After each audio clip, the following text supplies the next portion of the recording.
Welcome to the Edufaith Essentials Educational Podcast. Edufaith Essentials is an educational podcast that provides essential information and tips about education, leadership, and topics about diverse learners. Diverse learners include students with individual education plans, services under the Individuals with Disability Education Act, Section 504 services, English speakers of other languages, and interventions. Edufaith Essentials' mission is to bring positive awareness to promote equity and inclusion in education by sharing topics about non-traditional learners. Edufaith Essentials' goal is to restore faith in education one student at a time by empowering listeners with knowledge. We all know that knowledge is power, so let's be powerful. Edufaith, EDU, education, and faith, trusting or believing in one's ability. Edufaith would love for you to join our family, so subscribe at www.edufaithconsulting.com and make sure you subscribe to the Edufaith Essentials YouTube page. I'm your host, Dr. Nakia. Thank you for joining me today. As always, sending you good vibes, love, peace, and happiness. Back to school begins with Intentionality, August 2026. Season 5 of the Edufaith Essentials Educational Podcast. Let's dive in Season 5 with our Edufaith Inspirational story coming from DeKalb County, Georgia. For 27 summers, exceptional education teacher Mr. Tim Strozier has volunteered at Focus Camp Hollywood, a summer program serving children and teenagers with physical and developmental disabilities. During the school year, Mr. Strozier teaches students with exceptional needs in the DeKalb County School District. When summer begins, he returns to camp with a simple goal: to help every child feel included. Campers and staff describe him as an educator who remembers students' names, adapts activities so children can participate, and recognizes each child as a person before the disability. His commitment is also personal. He grew up watching his mother adapt to life after a stroke.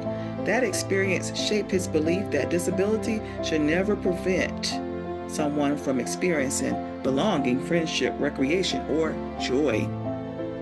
This story is a powerful reminder as we begin the new school year and we think about being intentional with all things that we do every day. Students may not remember every worksheet, lesson, assessment, or assignment. However, they will remember those adults who made them feel safe, valued, capable, and included. Inclusion is not a location. It's not simply a classroom placement. Inclusion is an intentional decision to make every student know that they belong, that they are seen, that they are valued, and that they are capable. Mr. Strozier, hats off to you and kudos and thank you for all that you do for all your 27 summers of supporting students with exceptional needs. Thank you so much on behalf of the Edufaith Essentials Podcast, and we are so proud of you as you continue to make and create spaces where students are seen, valued, and capable. His example encourages us to notice that students might feel anxious, uncertain, overlooked, or different, and we have to create spaces where they can thrive.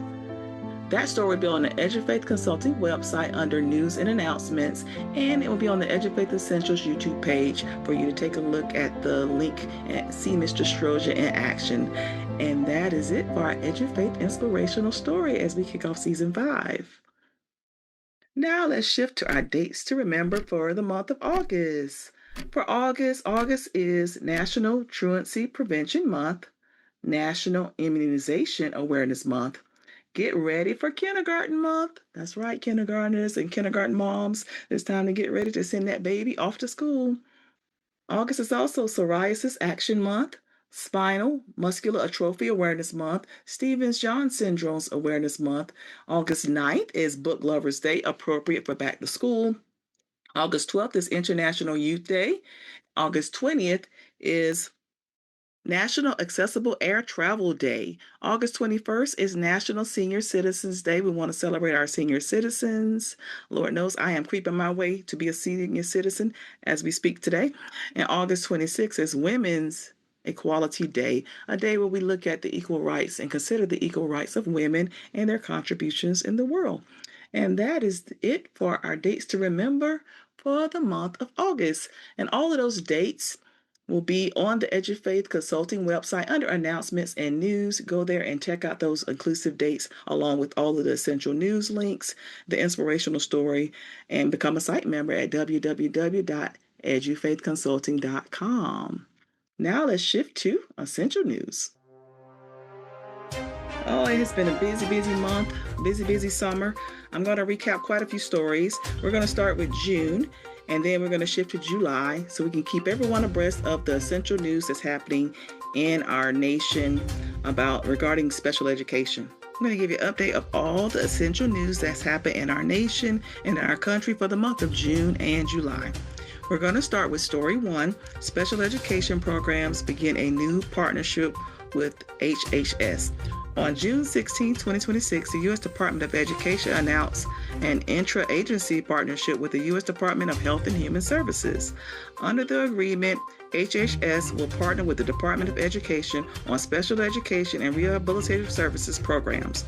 The department described the partnership as a way to reduce bureaucracy, coordinate resources, and improve educational, early intervention, rehabilitation, and employment outcomes for people with disabilities. They also said the federal government still has the responsibility to enforce disability laws and protections.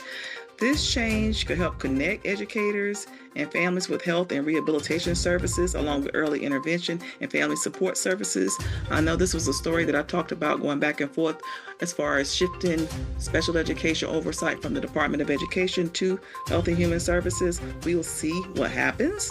Still, families and educators should make sure that special education is treated first and foremost as an educational right, and students with disabilities may need medical, therapeutic, behavior, and community support, but they are students under IDEA first. And IDEA, the Individual Disabilities Education Act, guarantees eligible students receive those individualized instruction programs, services, related services, procedural safeguards, educational progress, and of course, a free and appropriate public education.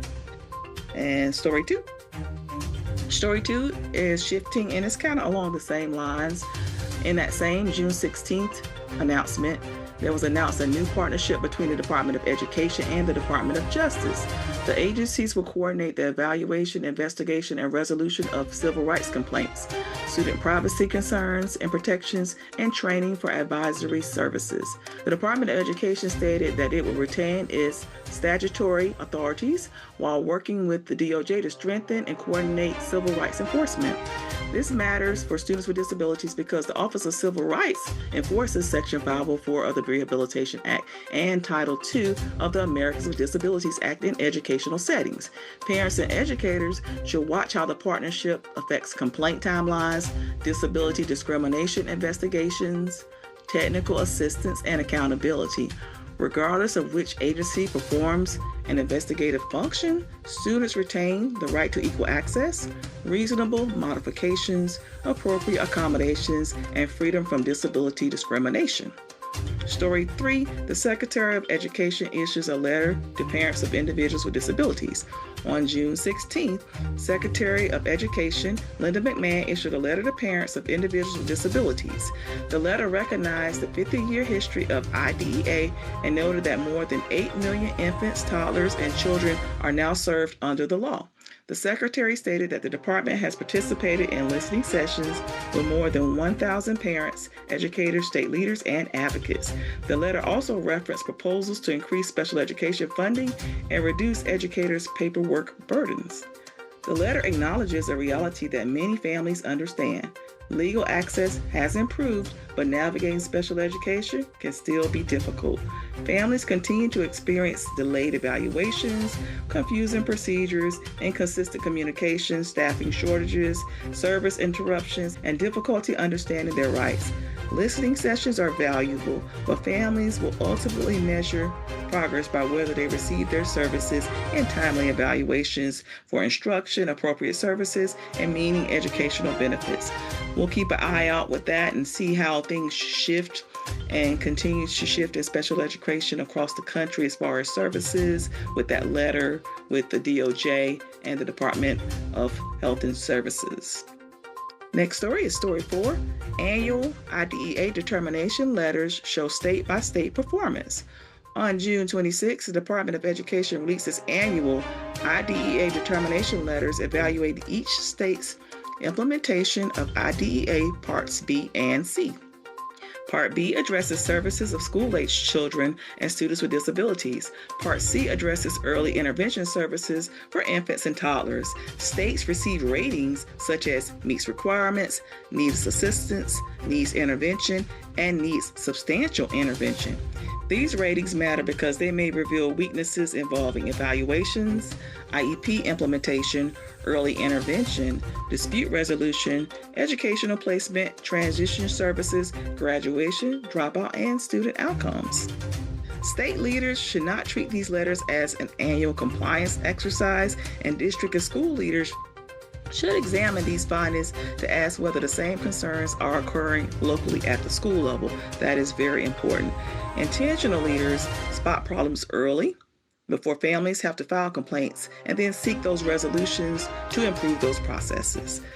Story 5, 3 states sue over canceled special education personnel development grants.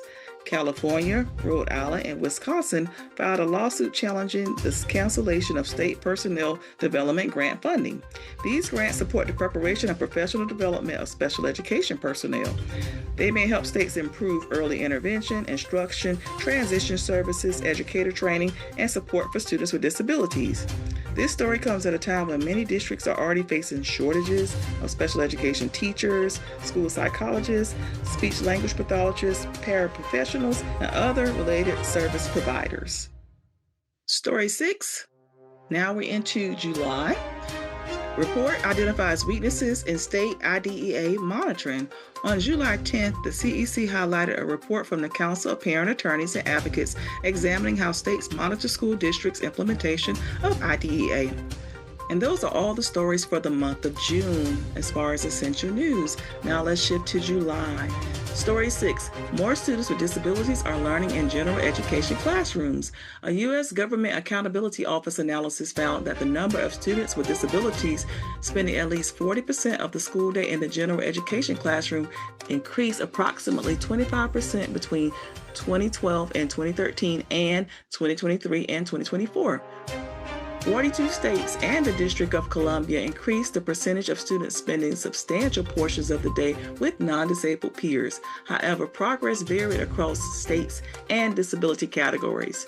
District officials also identified limited funding, staffing shortages, inaccessible spaces, and a lack of inclusive programs as continuing barriers. This is good progress, but just placing students in a classroom isn't true inclusion. A student may sit in a general education class and still lack access to instruction. We want to make sure that we have that communication support, specially designed instruction, accommodations, friendships, extracurricular activities, and a true sense of belonging. Intentional inclusion requires planning, collaboration, appropriate staff, and accessible materials, along with progress monitoring and student voice and high expectations. That story came from Education Week. Now, story 7. Report identified weaknesses in state IDEA monitoring. On July 10th, the Council for Exceptional Children highlighted a report from the Council of Parent Attorneys and Advocates examining how states monitor school district implementation of IDEA. The report raised concerns about persistence, noncompliance, oversight of federal funds, state monitoring capacity, and whether systems adequately ensure that students receive FAPE. It also reported that federal on-site monitoring had declined to approximately 2 states annually in 2025 and 2026. Remember, strong laws require strong monitoring. The federal government monitors states. States monitor districts. Districts monitor schools. Schools monitor implementation of individual student plans. When there's a part of the accountability chain that becomes weak, we have to be mindful of how this impacts families and how they're left to identify those violations, document problems, request corrective actions, and fight for services themselves. We want to remember and be mindful of this story because families should not have to act like full-time compliance officers just to get their services that they are guaranteed by law. So keep an eye on that and that report, and I'll have that link on the Edufaith Consulting site so you can see more about it and see those state findings. Story 8, senators call for special education to remain within the Department of Education. On July 10th, a group of U.S. senators called on the U.S. Department of Education to reverse the transfer of special education and civil rights responsibilities to other agencies. The senators expressed concerns that move-in programs could disrupt funding, services, oversight, and support for students, families, educators, and states, along with school districts. This story reflects the larger debate about whether special education should remain fully housed within the federal education system or administered through multiple agencies. Remember, at the top of the story in June, we talked about the DOJ and Health and Human Services, and now in July, senators have asked to have that reversed. This story reflects a larger debate because we want to remember, regardless of the political perspectives, students and families need clear accountability. They need to know which agency is going to provide that support and how this is going to impact the school district as far as guidance, distributing funding, monitoring states, investigating discrimination, supporting educators, and responding when rights are violated. Any changes should make it easier for families and schools to navigate, not harder. And I feel like there's a lot of confusion on which way we're going to go as far as special education and which agency is going to monitor it. Story 9 is House Committee advances bills to move education programs to other federal agency. This came out on July 17th. The House of Education and the Workforce Committee advanced a 10-bill package described as less bureaucracy, better education. That's the name of the package. Less bureaucracy, better education. The bills will formally transfer multiple federal education programs from the Department of Education to agencies including Department of Labor, Health and Human Services, State, Interior, and Treasury. The package did not include a bill formally transferring the Office of Special Education and Rehabilitative Services. Supporters argue that moving programs could reduce federal bureaucracy and return more authority to states. Opponents warn that dividing educational responsibility among agencies once again creating confusion, disrupt services, and weaken national accountability.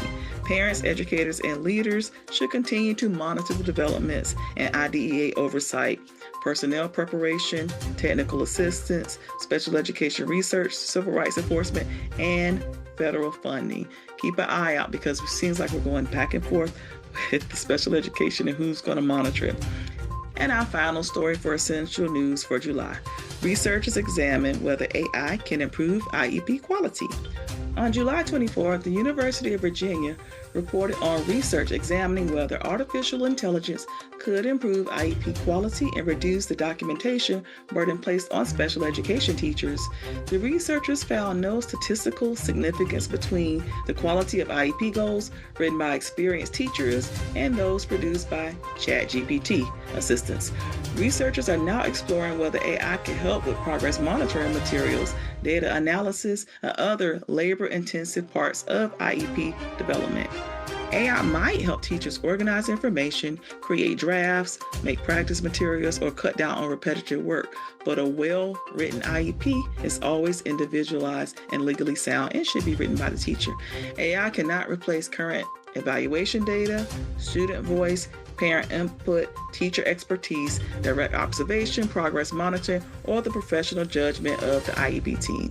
Those schools want to make sure that they protect student privacy when we're looking at IEP-generated documentation and check for AI-generated content for mistakes, bias, vague language, stereotypes, and low expectations. You can read that full story on the Edufaith Consulting website and see what that report aligns. I think ChatGPT can be helpful, but I agree it does not individualize what the student needs and does not take the place of that teacher's expertise. And that is all of the essential news stories for June and July. We have had quite a bit happen. All of those stories and those links will be on the Edufaith Consulting website under news and announcements. You can click the link and see those news stories and dive down. Now let's shift to essential knowledge. Our Essential Knowledge segment is all about back to school as we begin a launch of the 2026-2027 school year. And one message I really want to convey with everyone is intentionality. As we get started, we want to think about being intentional this year as we kick off a new year. Intentionality means acting purposefully, and aligning our decisions with the outcomes we hope to achieve. Intentionality is understanding why we're doing something, who will benefit, and how we know it worked well. Success does not simply happen the first day of school. We have to make sure that we're intentional as teachers, as parents, as leaders, because we want to make sure that inclusion is there for our students and that students start the new year with everything they need. Inclusion does not happen simply because a student is placed in general ed, and accommodation does not help simply because it appears in an IEP or 504 plan. Family engagement just don't happen because school sends a message home. A service don't become effective without it being on the schedule, without it being planned, without it being intentional. We have to be intentional, and I want to encourage you to be intentional this year about the plans you put into action, communication, monitoring progress, and working together to make the changes that we need to have a successful school year. We need to be intentional about how we put plans into action, communicate progress, work together, and make changes as needed. Intentionality is making purposeful decisions that align with desired outcomes. And you want to think overall as we start the new year, how does this help this child succeed? Research consistently demonstrates that academic success is strongest when instruction, relationships, leadership, and family partnerships are intentionally aligned around school learning rather than left up to chance. When you think about why it matters, research suggests that intentional teaching and leadership improve student engagement, academic achievement, positive behavior, inclusive practices, family partnerships, and teacher efficacy. Hattie 2023 found that teacher clarity, collective teacher efficacy, formative assessment, and strong student teacher relationships are among the highest impact influences on student achievement, all requiring intentional implementation. When we think about the research collectively, here are some things that research stated that help with creating the intentional school environment that helps support students. Having high expectations with appropriate support. Students must have meaningful access to grade level curriculum while also receiving specialized instruction based on their disability related needs. The next one is explicit instruction. Teachers who clearly explain, model, guide, practice, correct, and gradually release responsibility ensure that students are successful and they understand the content. Frequent progress monitoring. Instruction changes when data shows that a student is not making sufficient progress. And if you're progress monitoring the data, you can make those changes along the way instead of waiting until later to make sure that you intervene early to support students. Active engagement. Students participate, that they're responding, collaborating, attending school, they're completing work, and then they feel connected to their school, their teachers, and their culture and climate at the school. Inclusive access. We want to ensure that students learn alongside peers when appropriate, but inclusion is supported with accommodations, accessible materials, specialized instruction, and collaboration for students to be successful in that general education environment. Student agency. Students learn to identify goals, understand their strengths and needs, having ownership, requesting that support, solving problems, and monitoring progress. And until student agency becomes independent, parents and teachers, that's your role to ensure that students are learning to understand their strengths and needs and that we're requesting that appropriate support to solve problems as parents and teachers within the school until that student individually takes that ownership on their own. Family partnerships, families and educators exchanging information. As I mentioned, student agency is when that student becomes independent and they take their ownership of their strengths and needs. But until then, we have to have that strong family partnership where we're exchanging information, sharing expectations, celebrating the growth, and jointly addressing any barriers together. And then coordinated leadership. This is for my leaders, my teachers, and my parents because we're all leaders. But we want to make sure that school leaders ensure that staff have training, resources, time, data systems, and clear expectations for implementing services effectively. That is what the research says as far as academic support and making sure that students with disabilities are successful and have a great year. So I'm going to recap those one more time. High expectations, explicit instruction, frequent progress monitoring, active engagement, inclusive access, student agency, family partnerships, and coordinated leadership. When we expand the research and we look at particular notations and numbers regarding academic success for students with disabilities, a meta-analysis of 40 studies involving 11,987 students found that students with general learning difficulties educated in inclusive settings had better cognitive and academic outcomes than comparable students in segregated settings. The average benefit was small to moderate, and the effective size was D equals 0.35. The inclusion of students with learning difficulties did not negatively affect the achievement or psychosocial outcomes of students without disabilities. When we think about intentionality in this, access to general education matters, but placement alone is not enough. Inclusion must be designed intentionally to include those students and provide those academic resources and services to help them be successful in the general education environment. As we dive down and think about student engagement and how it's strongly connected to achievement, research had a study, 137 studies with over 158,000 students, and the results included that students who were actively engaged, showing up to class, participating in discussion, doing their work, finishing assignments, following routines, those students had the strongest impact on success in school. Along with that, students who felt their teacher really cared about them were more likely to do well in school. A review of 71 different studies showed that when students felt supported by their teachers, it led to better academic outcomes. One important factor is that the emotional support of teachers and how they provide that support to students.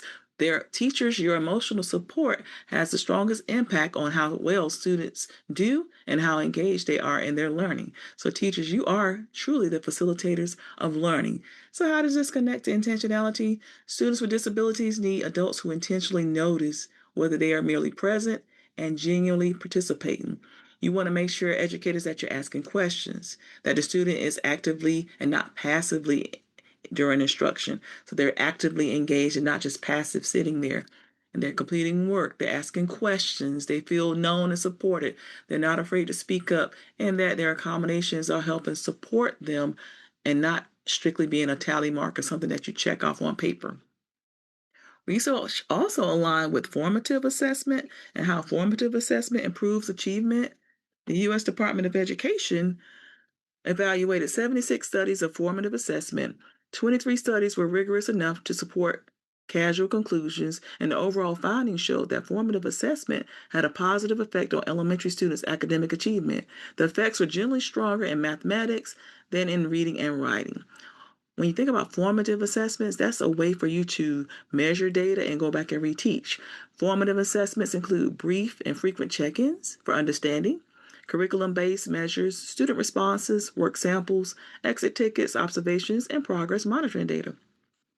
When we're thinking about being intentional, we want to make sure that assessments are intentional, and we're looking to make changes by using those scores to monitor and target instruction. We want to look at, when we working with students with disabilities, what's being measured. How is that student performing? What is the rate of progress? How frequently are we going to measure that progress? And what changes do we need to make based on that formative assessment data? Another research-based strategy is intensive and systematic instruction. What Works Clearinghouse recommends that struggling readers receive intensive, systematic instruction and foundational reading skills. The guidance emphasizes that small group instruction, frequent opportunities to respond, scaffold practice, direct feedback, and instruction delivered several times per week is instrumental. It also recommends universal screenings and regular monitoring for students at risk for reading disabilities. Teachers listen, parents listen. It said instruction delivered several times per week. That means we can't just teach something one time and move on. We have to have those intentional moments in time for review, enrichment, and ensuring that the student have the skills necessary to move forward. This is especially relevant for students with disabilities such as dyslexia, language-based disabilities, specific learning disabilities, and students who have experienced persistent reading difficulties. We want to make sure that we have intervention instruction, using a formative assessment, and then going back and using those strategies to systematically have instruction that develop their background, discuss the strategy, model the strategy, memorize the steps, provide supported practice, and then move students towards independence. The next one is self-determination that supports goal attainment. A meta-analysis of school-based interventions found that self-determination instruction can be effective across grade levels, disability categories, and educational settings. Self-determination includes goal setting, decision making, problem solving, self management, self awareness, choice making, and self advocacy. Research on the self determined learning model of instruction found evidence that it can help students with disabilities attain academic and functional goals and gain greater access to general education and that curriculum by taking that ownership, by advocating for themselves. When we think about that, we want students to have those goals. We want students to be a part of their goals as we look at the new school year. We want to make sure that self-determination is intentional as we start the new year, and we want to ensure that students have goals. They know what the goal is. You talk through barriers they might face and how we're going to overcome those, what support or accommodations they may need, what actions will I take, and how will I know if I'm making progress. When we look at self-determination of goal attainment, of course, we're looking at older students, but until younger students get their parents, it's up to teachers and schools to work together to have that self-determination to ensure that a student is successful and eventually transfer that on to the student ownership. The next strategy, research-based, is family-school partnerships, which align with what I just said. Until a child is ready to take this on their own, a meta-analysis of consultative-based family engagement found positive effects on children's academic achievement, social behavior competence, and mental health. The average effect was 0.27, demonstrating that structured family-school collaboration can make a meaningful difference. Other research shows that when parents are involved, students do better in school. But the way parents get involved matters. So, for my leaders and teachers, I want you to think about how you're getting your parents involved. Is it passive or are they active? And then, parents, how are you involved? Are you passive or are you active? Are you there at the first week of school and then you fall off, or are you intentionally emailing teachers, intentionally communicating? And teachers, are you intentionally communicating back with parents? High expectations and support for learning help students have that more controlled success, and it fosters that strong partnership.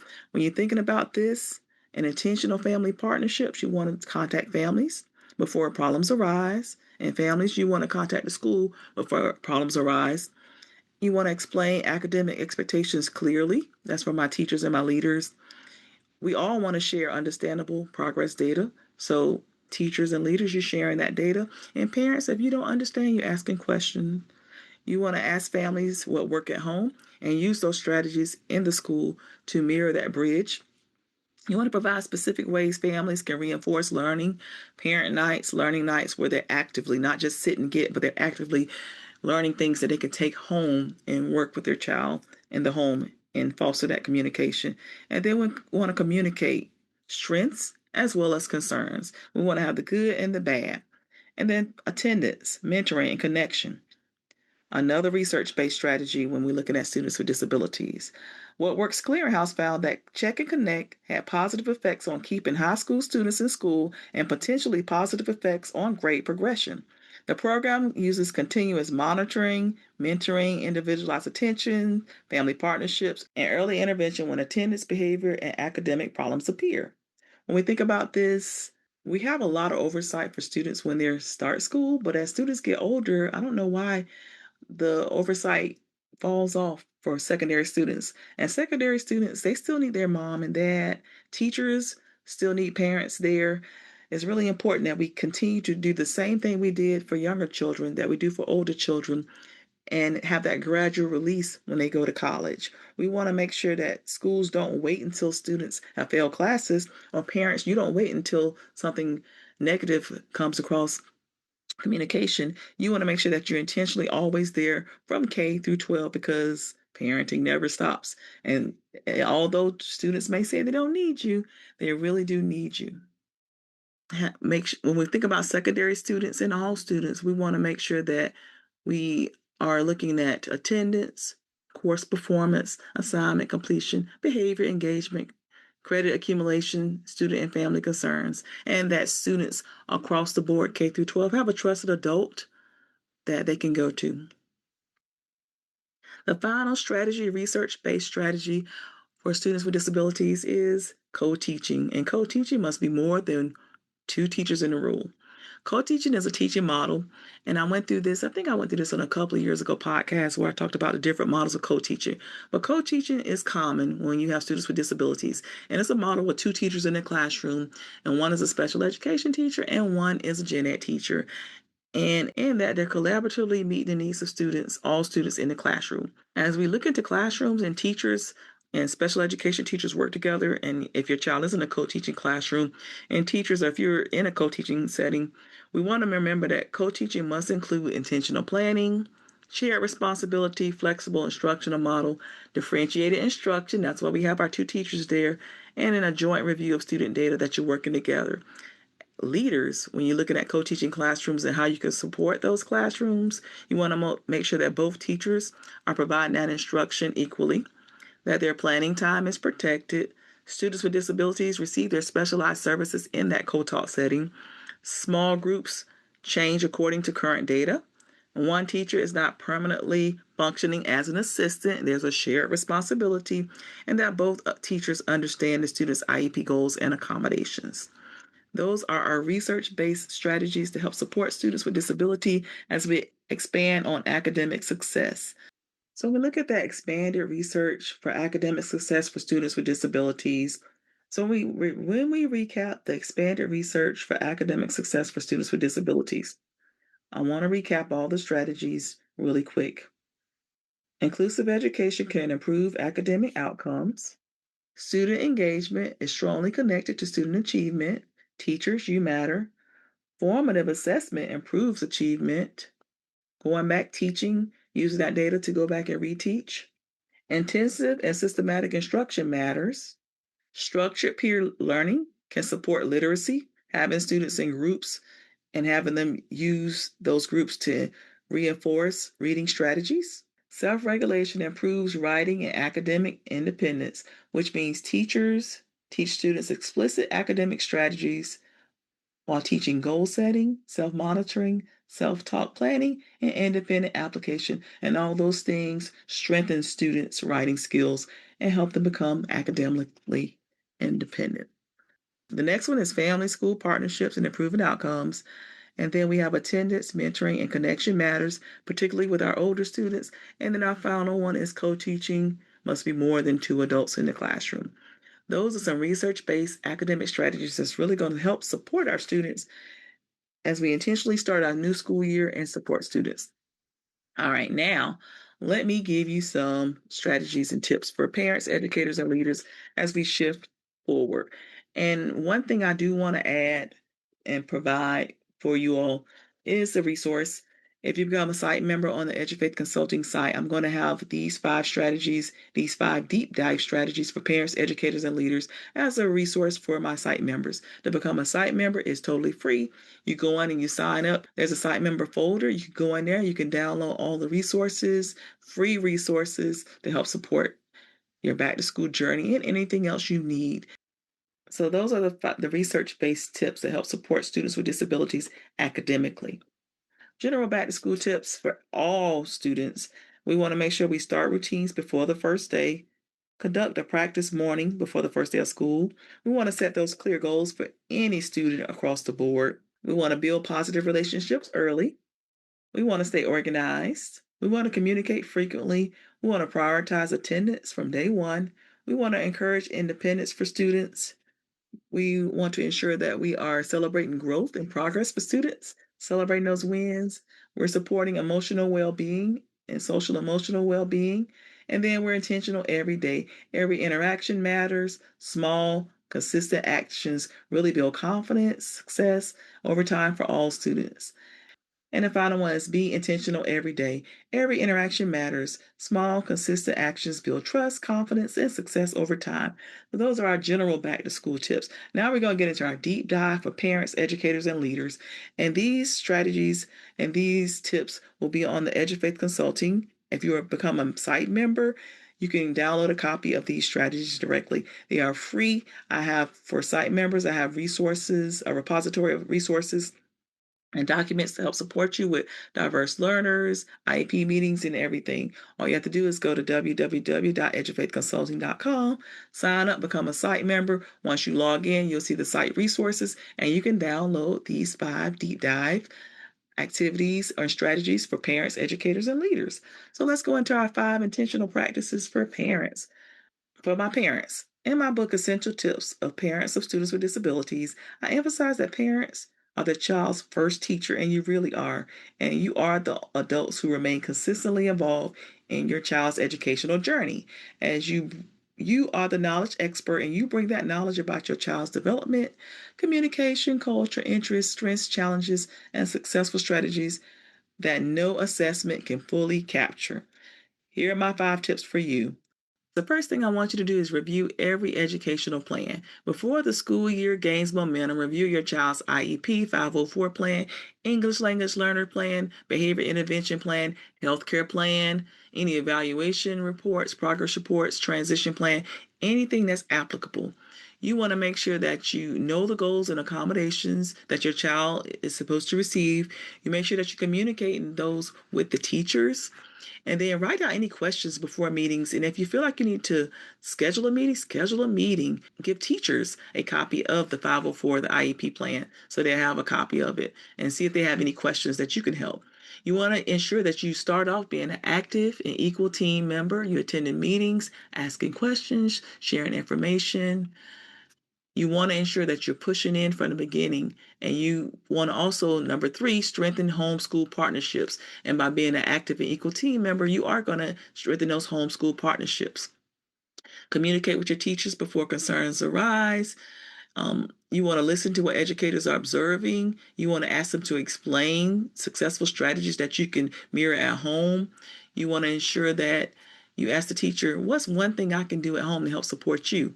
And implement that in the classroom. The next thing is help your child develop a voice. Teach your child to understand their strengths and identify the supports that help them learn.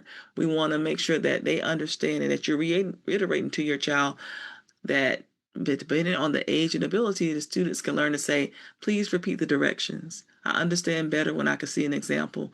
I need additional time. Can I use my assistive technology? I need help getting started.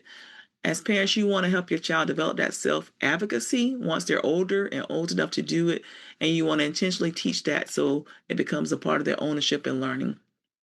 And then the final thing is you want to document concerns and celebrate progress as you start this new year.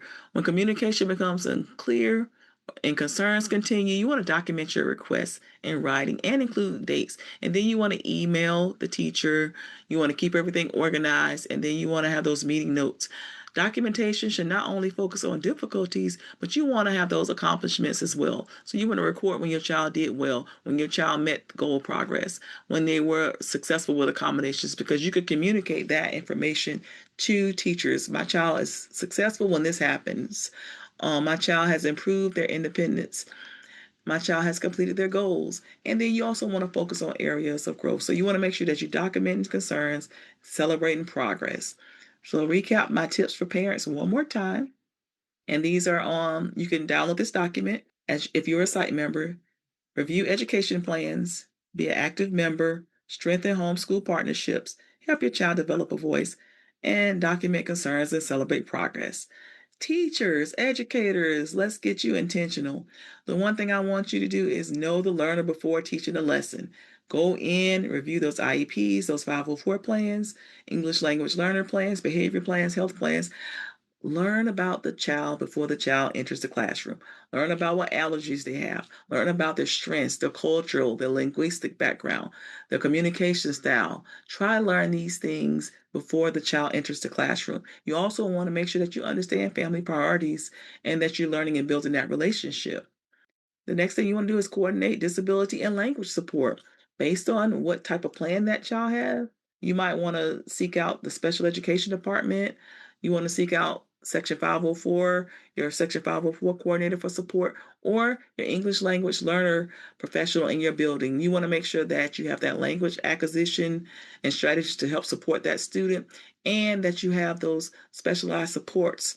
So from general educators, special educators, English language learner teachers, interventionists, related service providers, and families, everyone needs to work together to make sure that we coordinate support, whether it's disability or language support, to make sure that that student gets what they need from the first day of school.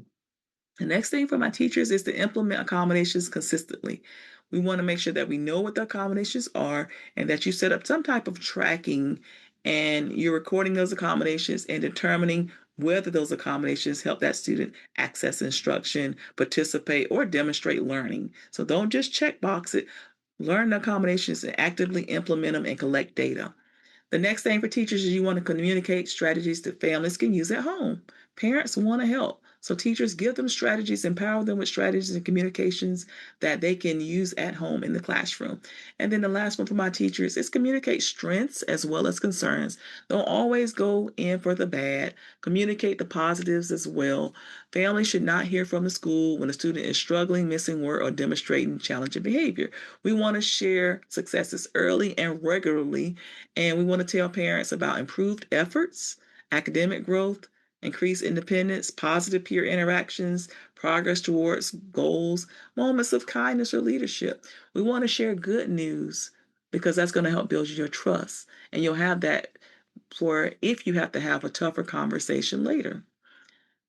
Recap of my teacher strategies. We're back to school. Once again, know the learner before the lesson, coordinate disability and language support, implement accommodations consistently, communicate strategies families can use at home, and communicate strengths as often as concerns.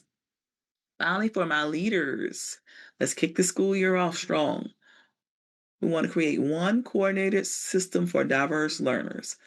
Thinking about a system that's going to support special education, Section 504, English language learners, MTSS, counseling, health services, gifted education, and general education. All of these things need to be in one succinct process. They should not be on separate islands, isolated. That's not about building culture. When you're building a positive school culture, all of these services overlap and they require coordinated systems, shared responsibility, and appropriate exchange of information and regular problem solving. Leaders, you want to make sure that you have these programs inclusive and that your school is truly an inclusive climate and culture. The next thing is you want to protect meaningful family participation. You want to make sure that your families have an authentic voice in IEP, 504, eligibility, English learner, intervention, MTSS transition meetings. But then you also want to have these meetings at mutually agreed upon times. You want to have documents translated for families, interpreters, procedural safeguards. You want your families to be involved in the meetings and not for this to be a checkbox that they're actively participating meaningfully, and that you provide those meaningful opportunities for families to engage during IEP meetings, but meaningful opportunities in the school setting period with after school events, sporting events. Families are asking questions, contributing, and they're influencing decisions, being a part of your PTA and any other committee. So you want your families to truly have that meaningful family participation, and that's a deep dive in the school beyond meetings. It's a whole culture. Next thing for my leaders, you want to protect collaboration time. Gen Ed teachers, special ed teachers, all the teachers who teach all of these diverse learners, we want to make sure that the collaboration is there beyond a hallway conversation. We want to make sure that planning time is infused and that these teachers have a time to collaborate and work universally to help with intentional scheduling and serving diverse learners, and that this is a school-wide responsibility. So time is allotted for planning, for collaboration, for having conversations to determine what supports are going to support students holistically, not on isolated islands. You want to have that inclusive culture. And in order to have that, leaders, you have to protect collaboration time for all of these teachers to come together and discuss what's going to be best for students. Looking into audit implementation and not just paperwork. You want to make sure that your I's are dotted and your T's are crossed. We want to make sure that IEP services are delivered and that you know how they're delivered in your school. accommodations, English language learners are supported, 504 plans are implemented. All the plans and progress monitoring are implemented in your school, and you have a way to audit and document this. Do not assume something is happening just because it's written down. Verify it. Leaders, we want to make sure that you have a complete plan to have a complete educational experience that includes all learners across the board, and you have a way to document and audit that these things are truly happening in your building. And then my last thing for my leaders is use disaggregated data to identify inequities. We want to examine achievement, attendance, discipline, restraint, seclusion, referrals, disability identification, educational placement, course access, graduation, and post-secondary outcomes. We want to use all this data to look for patterns of over-identification, under-identification, exclusion, unequal access, insufficient progress. Intentional leaders use data to improve systems, not to punish students or blame students. You want to look at your discipline data. How many students with disabilities are being suspended? So teachers, take some time to plan some intentional data dives and identify those inequities and work to build that inclusive culture where you're not suspending students with disabilities over and over and over, that you're going in and problem solving and you deep dive into improve outcomes for all students overall. Leaders, leaders, leaders. Let's recap one more time. Create one coordinated system for diverse learners. Protect meaningful family participation. Protect collaboration time. Audit implementation, not only paperwork. And use data to identify inequities. Remember, once again, I have a checklist, the deep dive checklist for parents, educators, and leaders. It's all on the Edufaith Consulting site. If you become a site member, you can download this list and you'll have it at your leisure. And as we close out overall, I'm just going to leave you some 5 essentials, some P's to close out the year with. We want to prepare, partner, participate, persist, and be purposeful as we intentionally look into the new school year. That's an easy framework for you to think about. So think about the 5 essential P's. Prepare, establish routines and organize materials. Partner, build strong relationships between home and school. Participate, stay engaged academically, socially, and emotionally. Persist, celebrate progress and overcome challenges. And purpose, be intentional in every decision that supports student success. That is quite a lot of information I provided, but I'm really hoping that you all have a great, great year. And I'm hoping this essential knowledge really captivates and provides some type of change, because we have a lot of changes with special education and diverse learner services in the news. So we want to make sure that we're intentional in the local school settings and in homes and families to make sure that students continue to get what they need and that we continue to be intentional as we start the new year. All right. Just want to remind you to get essential. I quoted quite a few of my books today. We have essential tips for educators. I provided some tips from that. Essential tips for special education leaders, essential tips for parents. A lot of the tips came straight from the books. Purchase a copy on Amazon. And now we're going to shift to our word of wisdom as we close out. The best school year does not begin with the first bell. It begins with intentional choices we make before students ever walk through the door. And that is from me, Dr. Nakia Cotton-Smith. I'm saying that. I'm telling you, we have to be intentional. It's so, so important. If you set your sights on something and you're intentional, it's going to work out and you're going to be successful. I'm wishing you all a successful school year. And here's the 2026-2027. And it's year 29 for me in education. And that's our word of wisdom for today. I want to encourage you to get essential and explore resources that truly support your journey in education, parenthood, and leadership. I've written a variety of books specifically designed for leaders, educators, parents, and Section 504 coordinators. Each one created to inspire action, build capacity, and strengthen impact. All of my books are available on Amazon and the Edufaith Consulting website. Be sure to follow me on Amazon under Dr. Nakia Simmons Cotton to stay updated on new releases and empowering content created just for you. We have essential tips for special education leaders, essential tips for educators, essential tips for Section 504 coordinators, and essential tips for parents. Now it's time to share. I enjoy connecting with listeners, offering advice, and answering questions, and sharing inspirational stories. I want to use this platform to share and care essential advice. It's your turn to ask for advice or share good news. The letters will remain anonymous and the stories will be featured on the podcast.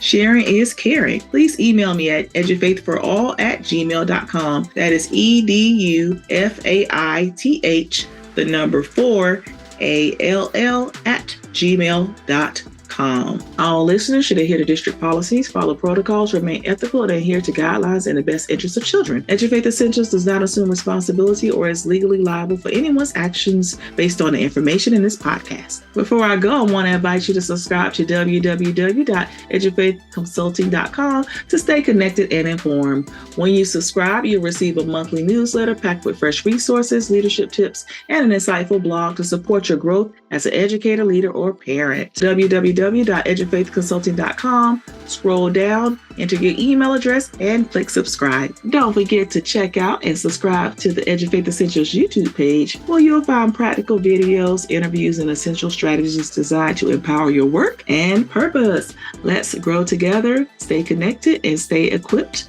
Get essential.